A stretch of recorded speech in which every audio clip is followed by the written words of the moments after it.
Un accueil triomphal des champions d'Afrique des U17 au Palais hier. Le président Macky Sall a accordé chacun des lionceaux un prime d'encouragement de 10 millions de francs CFA. Le troisième mandat dans le menu du Figaro, le journal révèle une consultation du président Macky Sall du juriste français Guillaume Drago qui ne fait aucun doute sur une candidature légitime. Sur cette question, le député Cheikh Tidiane Gadio n'a point caché son désaccord. Nous parlerons aussi dans cette édition de la menace sur l'école sénégalaise qui est asphyxiée par les tensions sociopolitiques actuelles. La COSYDEP regrette les perturbations manifestes dans le milieu scolaire, à l'image des écoles de Ziguinchor qui ont suspendu leurs cours du 19 au 25 mai sur décision de l'inspection académique. Les préparatifs vont bon train pour la célébration du Gamondar prévue le 27 mai prochain. Le gouverneur de la région de Saint-Louis a organisé à cette occasion un CRD en compagnie de tous les chefs de service. C'était les grands titres de cette édition. Le développement, c'est dans un instant. Mesdames et messieurs, bonsoir et bienvenue. Les lionceaux champions d'Afrique de la CAN U17 en Algérie ont été chaleureusement reçus hier par le chef de l'État Macky Sall au palais présidentiel. Un accueil à la dimension de leur sacre leur a été réservé avec tous les bénéfices de ce mérite comparativement à leurs prédécesseurs. En plus des encouragements du chef de l'État, une enveloppe de 10 millions de francs CFA a été remise à chacun d'eux, compte rendu Ibrahima Moussali. Le palais de la République a vibré hier au rythme de Ali Kaza et le 12e Guindé, sous la présence effective du chef de l'État Macky Sall pour rendre hommage aux lionceaux U17, sacré champion d'Afrique Algérie 2023. Le parcours des poulains de Serigne Saliou Dia sont tout de même élogieux. Vous avez démontré de fortes qualités mentales, indispensables à la culture de la gagne. Ce sont les qualités des grands compétiteurs, ceux qui ne renoncent jamais, même quand les circonstances ne sont pas favorables. C'est ce qui est arrivé en finale, quand vous avez encaissé un but en début de match contre le cours du jeu. Vous l'avez démontré de fort belle manière en renversant le match en moins de 5 minutes. Cette remontada réussie est la marque des grandes équipes. La charge qui pèse sur l'équipe U17 était trop lourde. Non seulement leurs aînés ont honoré la nation sénégalaise, notamment l'équipe A, l'équipe CHAN, les U20, mais aussi les 4 matchs de préparation perdus sur les 6. Le coach en était conscient. La mission était certes difficile, parce qu'après 6 titres continentaux, il nous fallait aller arracher un 7e. C'était très difficile, c'était très lourd. Mais qui connaît le Sénégalais, c'est que rien n'est impossible pour un Sénégalais. Parce qu'il nous fallait maintenir cette dynamique victorieuse du football sénégalais. Et surtout, surfer dans cette vague d'émergence que vous ne cessez d'impulser au Sénégal. Merci, Monsieur le Président, pour tous les efforts consentis pour le développement durable du football. À tout seigneur, tout honneur, et le président Macky Sall n'a pas dérogé à la règle. Les lionceaux et l'ensemble de l'encadrement ont tous reçu des primes. En vous recevant au palais de la République, j'ai voulu vous offrir un exemple à notre jeunesse, dont vous devenez désormais une source d'inspiration dans la quête de l'excellence. Vous êtes entrés dans l'histoire. Et Gaïnengen, et Championgen, vous avez honoré la nation sénégalaise. C'est pourquoi, pour vous dire merci, j'ai décidé de vous allouer, ainsi qu'à chacun des membres de la délégation de la CAN U20, une prime de 10 millions de francs CFA.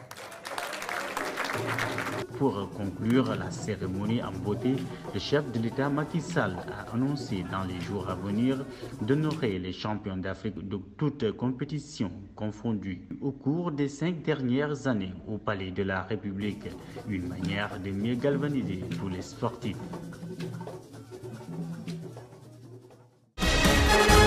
Le troisième mandat, toujours dans l'actualité, fait l'objet de consultations qu'aurait appris le journal français Le Figaro. Selon lui, le président Macky Sall aurait consulté un juriste français du nom de Guillaume Drago. Âgé de 62 ans, cet agrégé de droit public à Paris fixerait 3 faits qui établiraient constitutionnellement la probabilité de la candidature. D'abord, le raccourci de la durée du mandat suite à la révision constitutionnelle de 2016 qui pose des principes nouveaux pour l'élection. Ensuite, la décision du Conseil constitutionnel de rendre hors de portée de la loi nouvelle le premier mandat du président Macky Sall de 2012 à 2019. Enfin, un terme d'un exposé de 16 pages confirmant la représentation en 2024 en vue d'un troisième mandat. Face à ces explications étayées par ce juriste, une vraie opposition juridique sur la question du mandat divise les spécialistes en droit au Sénégal, même si le président Macky Sall n'a jusque-là pas annoncé publiquement son intention claire pour la prochaine présidentielle prévue le 25 février 2024.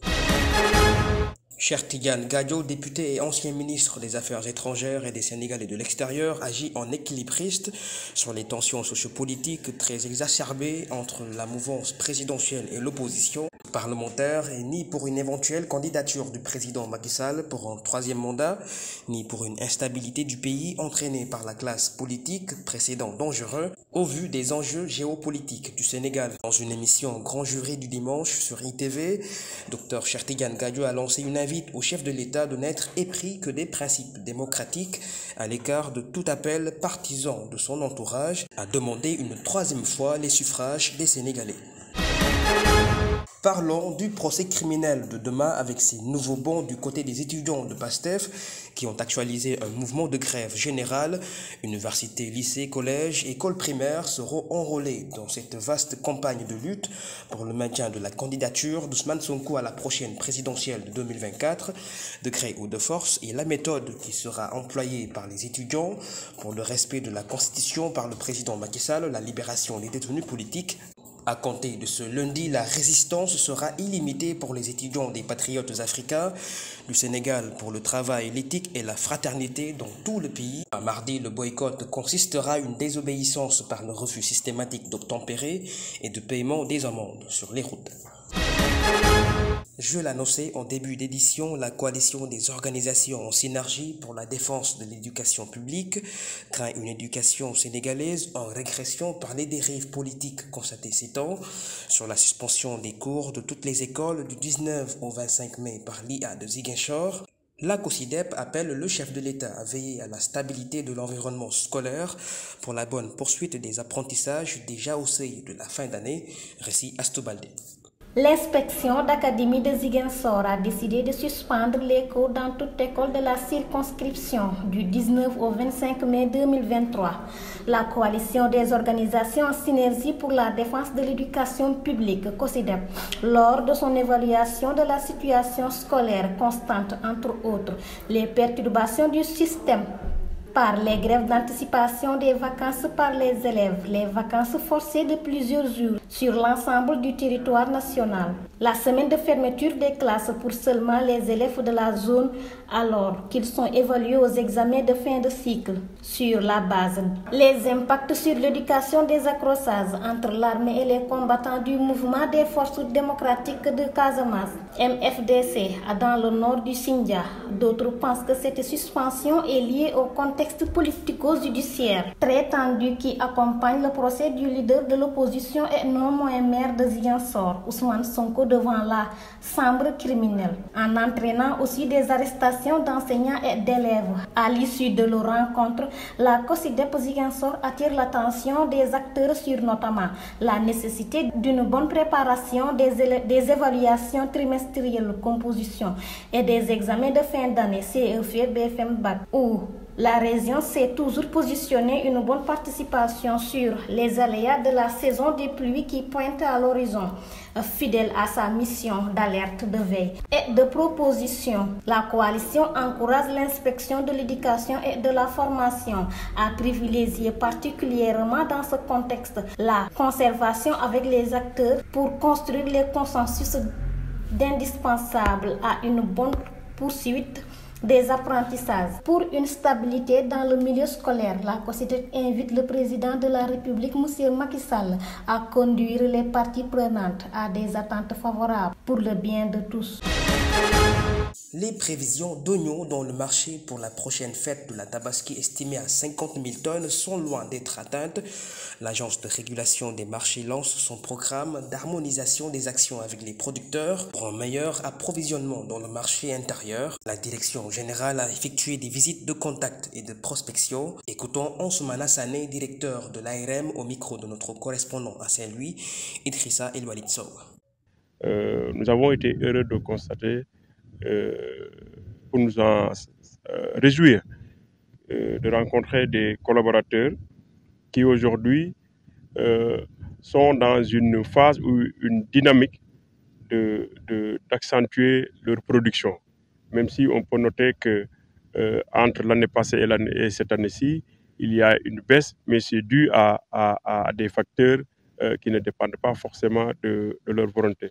Cette mission entre dans le cadre d'une visite pour voir sur le terrain quel est l'état de la production déjà et quels sont les stocks disponibles en vue de mieux préparer la fête de Tabaski qui arrive, où la consommation attendue ou estimée est environ 50 000 tonnes au niveau de l'oignon. Donc, nous avons une situation avec les pays qui approvisionnaient le Sénégal, notamment le Maroc qui a bloqué ses exportations. Et il y a une incursion dans le marché des pays voisins, comme la Mauritanie, le Mali et même la Sierra Leone. Et à terme, s'il n'y a pas une régulation, nous risquons d'avoir une période de Tabaski assez compliquée, avec des pics sur les prix. Donc cette visite entre dans le cadre de raffermir la collaboration, mais aussi d'appeler tous les acteurs à ce que nous privilégions l'approvisionnement du marché. La victoire des populations de Niakhaté dans la commune de Pout n'aura pas fait long feu sur la fermeture de l'usine de recyclage de plomb. La cause de la contamination alarmante risque de reprendre après 3 mois d'accalmie. Une nouvelle autorisation a permis à l'usine de reprendre ses activités avec ses nombreux dégâts au niveau environnemental et sanitaire, tels que le drainage de ses eaux toxiques, polluant toute la zone d'Eniaï. Ayant été sensibilisés sur les risques et les impacts négatifs, les populations appellent le chef de l'État Macky Sall à ordonner la fermeture pure, simple et sans délai de l'usine à plomb. Je l'évoquais dans les grands titres, un comité régional de développement a été organisé à Saint-Louis pour la préparation de la célébration du Gamou de Serigne Babacar Sy intitulé Gamou Ndar. Sur la présidence de la gouvernance régionale, la revue des dispositions au plan sécuritaire comme sanitaire a été effectuée avec les chefs de différents services. Ce grand événement religieux est prévu le 27 mai prochain. Badara Samb, le gouverneur de Saint-Louis. Serigne Babacar Sy est Saint-Louisien de naissance et il l'a réclamé, il l'a proclamé. Ce qui veut dire qu'il disait d'ailleurs que le Gamou de Tivaouane est un Gamou de Seydi Hadji Malick, mais celui de Saint-Louis c'est mon Gamou. Et il avait instruit l'ensemble de ses fidèles, de ses propres enfants même, à venir personnellement, sauf excuse valable, participer, être présent au Gamou de Saint-Louis. C'est ça probablement qui explique l'engouement et l'affluence monstre que nous connaissons à chaque fois que cet événement est célébré. Cette année, le khalife général des Tidianes, Serigne Babacar Sy Mansour, a également réédité les consignes et sur la base des instructions que nous avons reçues du niveau central de M. le ministre de l'Intérieur, conformément aux directives du président de la République, l'administration régionale s'est mobilisée pour accompagner le comité d'organisation pour que cet événement-là, qui draine des milliers et des milliers de fidèles, j'allais dire même des millions de fidèles, que cet événement puisse se tenir dans d'excellentes conditions. La progression russe à Bakhmout, le président ukrainien Volodymyr Zelensky qui dément une évasion par le milice Wagner La réclamation par la Moldavie, ex-république soviétique, d'une entrée dans l'Union européenne à côté de Kiev. Une trêve d'une semaine est observée au Soudan à partir de ce lundi, mais des salves ont été notées hier entre les deux camps en conflit. Mais débutons la page internationale par la Mauritanie avec la victoire du parti au pouvoir, El Insaf, aux élections législatives avec 80 sièges. Les détails, les voici avec Cherti Gancha. Le parti au pouvoir, El Insaf, a remporté une large victoire aux élections législatives, régionales et municipales du 13 mai, selon des résultats officiels proclamés le dimanche 21 mai. Cette victoire conforte la position du président Mohamed Ould Cheikh El Sajouani à un an de l'élection présidentielle. Ce triple scrutin est décrit par les partis d'opposition qui dénoncent des fraudes énormes le jour du vote. Ces élections visaient à élire 176 députés, 13 conseils régionaux et 238 conseils municipaux. Le parti El Insaf a remporté 96 des députés selon les résultats provisoires lus par le président de la commission électorale nationale indépendante. Une dizaine de formations membres de la mouvance présidentielle ont obtenu 36, l'opposition 24, dont 9 pour le mouvement islamiste Tawassul.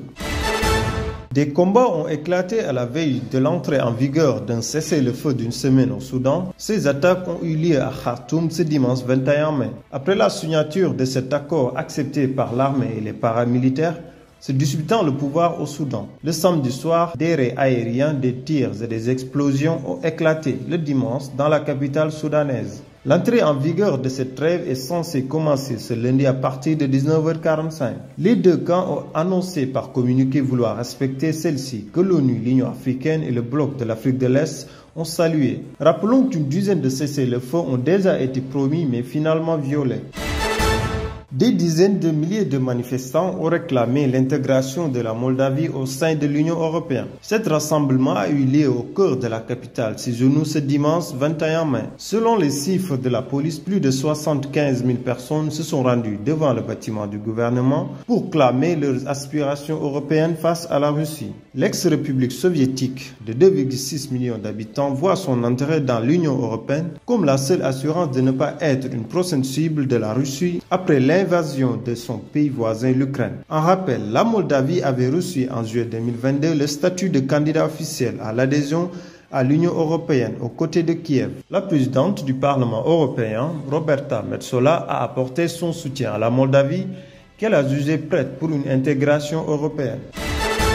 Le commandant des forces terrestres ukrainiennes, Oleksandr Syrskyi, a démenti le patron du groupe mercenaire russe Wagner sur la publication annonçant la capture de la ville de Bakhmout dans sa totalité, le samedi 21 mai. En effet, cette ville, théâtre des combats les plus sanglants et les plus longs depuis le déclenchement de l'invasion russe, est une fois aussi au cœur d'une nouvelle bataille de communication entre Moscou et Kiev. L'Ukraine a admis dimanche 21 mai qu'elle ne contrôlait plus qu'une partie insignifiante de la ville, mais continue de progresser sur les flancs dans la banlieue. La veille, le patron du groupe Wagner, Evgeny Prigozhin, a réaffirmé avoir conquis la ville jusqu'au dernier centime. Une mauvaise entrée pour les U20 du Sénégal en Coupe du Monde Argentine 2023. Les Lionceaux ont perdu face au Japon sur un score d'1-0. Le coach Malik Daf se projette déjà sur le second match contre Israël prévu mercredi prochain. Écoutons-le au micro de la Fédération sénégalaise de football. D'abord, je rends grâce à Dieu. Après une victoire ou une défaite, je rends toujours grâce à Dieu. C'est ça le football aussi. C'est dommage, on est mal rentré dans le match. On a attendu d'avoir encaissé le but pour sortir et commencer à jouer. On a fait une erreur fatale, on l'a payé cash. Sur un mauvais dégagement, on n'est pas sorti sur le milieu de terrain. Il a tout l'espace devant lui pour frapper dans le cage vide. Malheureusement, on a encaissé un but matinal. Mais après, on a couru derrière le score. Les gosses ont très bien joué, les changements ont bien apporté. On a créé un nombre incalculable d'occasions de but.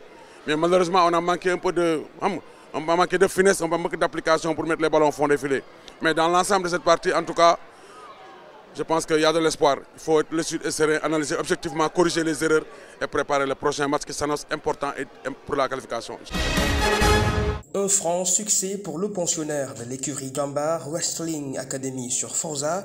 Hier soir, l'arène nationale a vécu l'apothéose en 40 secondes, un temps record qu'aura profité Franc pour mettre son adversaire à terre après une brève bagarre. Forza vient d'enregistrer son 3e insuccès dans l'arène de lutte avec frappe avec 12 combats. Par contre, Franc maintient toujours sa trajectoire d'invincibilité avec 12 victoires sur 12 combats disputés dans sa carrière. C'est la fin de ce journal. Merci infiniment de l'avoir suivi. Je vous souhaite de passer une excellente soirée.